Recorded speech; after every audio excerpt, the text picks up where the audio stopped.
Shalom, selamat berjumpa kembali dalam Victorious Devotion di Gereja Bethel Indonesia Victory.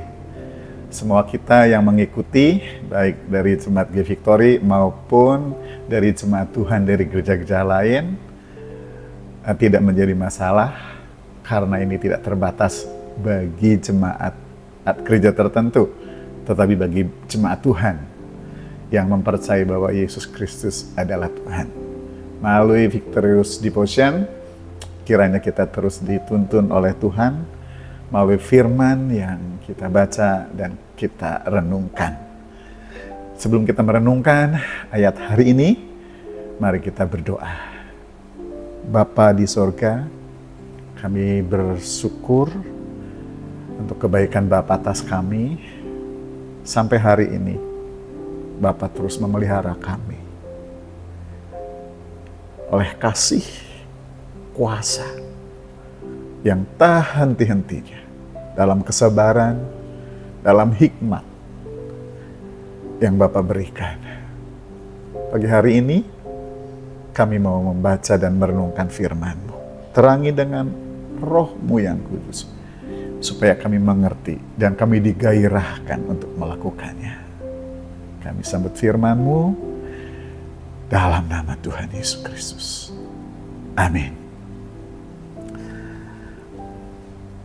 Saya akan bacakan Wahyu pasal 3 ayat 12 dan kemudian saya akan rangkai dengan Wahyu 21 ayat yang kedua.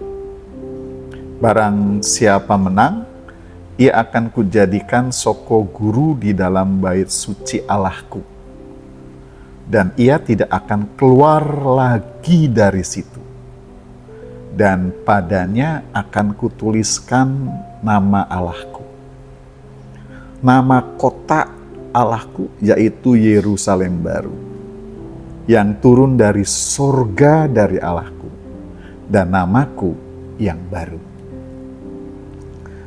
Wahyu 12 ayat 2, dan aku melihat kota yang kudus, Yerusalem yang baru, turun dari sorga, dari Allah, yang berhias bagaikan pengantin perempuan yang berdandan untuk suaminya. Bapak, Ibu, saudara-saudari yang dikasihi Tuhan, pagi hari ini kita memahami sebuah istilah yang sering kita dengar, yaitu Yerusalem baru. Kata Yerusalem sering kita dengar, sebuah kota yang ada di wilayah Yudea kalau kita membaca Alkitab. Dan kota Yerusalem menjadi kota yang sekarang jadi pusat pemberitaan di Timur Tengah. Damai di sana, damai di bumi, ramai di sana, ramai di seluruh dunia. Yerusalem baru ini, apakah ada kaitannya dengan Yerusalem yang ada sekarang? Dari namanya memang ada kaitan, tetapi keberadaan ataupun makna dari Yerusalem baru terlepas atau terpisah dari arti-arti harafiah Yerusalem yang sekarang. Tadi dari ayat yang dibaca bahwa Yerusalem baru turun dari sorga, turun dari Allah. Seperti halnya juga yang tertulis dalam Wahyu pasal 21 ayat 2, Yerusalem baru turun dari sorga, berhias bagaikan pengantin perempuan. Jadi Yerusalem baru itu menggambarkan sebuah tempat, tetapi juga menggambarkan seseorang atau identitas.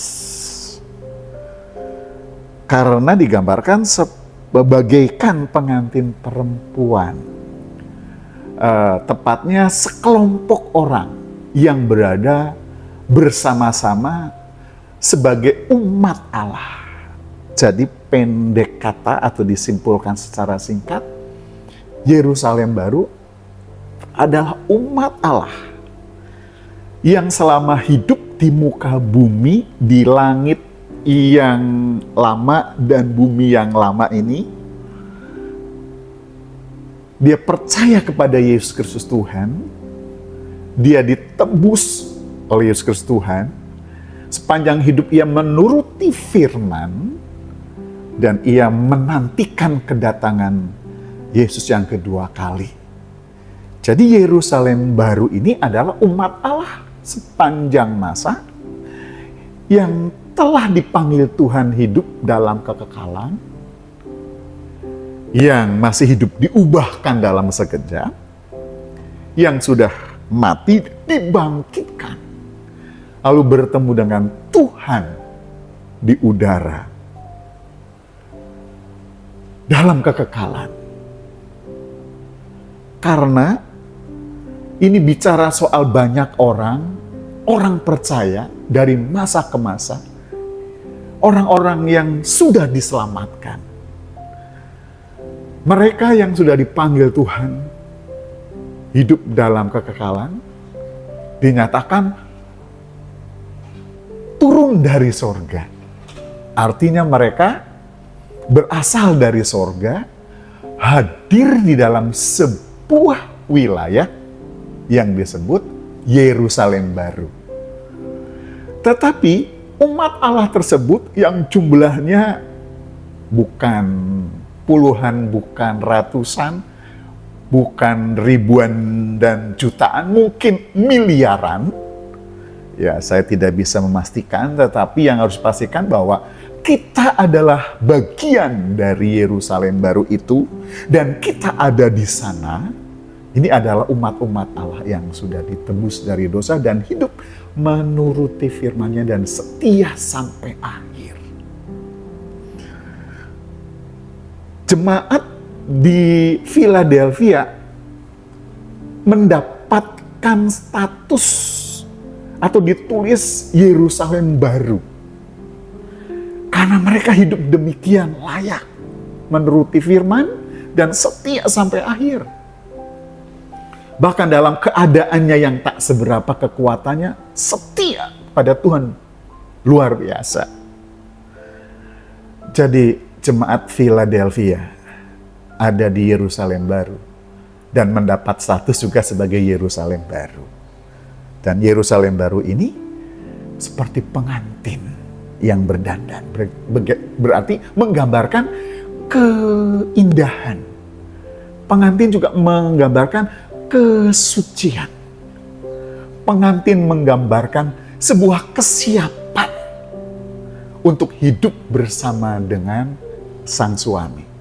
Berarti Yerusalem baru adalah umat Allah yang sudah dipersiapkan sedemikian rupa hidup dalam kebenaran, dalam kekudusan, karena penebusan oleh Yesus Kristus, dan mereka hidup dalam kebenaran. Begitu indahnya siap hidup bersama dengan Allah dalam langit baru, bumi baru. Itulah Yerusalem baru. Kita sering menyanyikannya, oh Yerusalem, kota mulia. Yang dimaksudkannya adalah Yerusalem baru. Kiranya renungan pagi ini membuat kita mengerti bahwa kita akan tinggal bersama-sama sebagai Yerusalem baru, di Yerusalem baru, tanpa dosa, tanpa air mata, tanpa penderitaan, bersama dengan Allah selama-lamanya. Tetapi itu ditentukan oleh keadaan sekarang. Karena itu, mari kita terus menuruti firman-Nya dan setia menantikan Tuhan Yesus kedatangannya yang kedua kali. Amin untuk firman Tuhan. Mari kita berdoa. Terima kasih Tuhan untuk firman-Mu yang kami baca dan kami renungkan pagi ini. Kami bersyukur Kau jadikan kami sebagai Yerusalem baru-Mu. Kami bersyukur Tuhan menempatkan kami di langit baru, bumi baru, di Yerusalem baru. Tuhan, kami rindu ada di sana. Karena itu sepanjang perjalanan hidup kami, selama kami masih ada di muka bumi ini, kiranya Tuhan menuntun kami terus untuk kami hidup dalam kebenaran. Sampai akhir hayat hidup kami.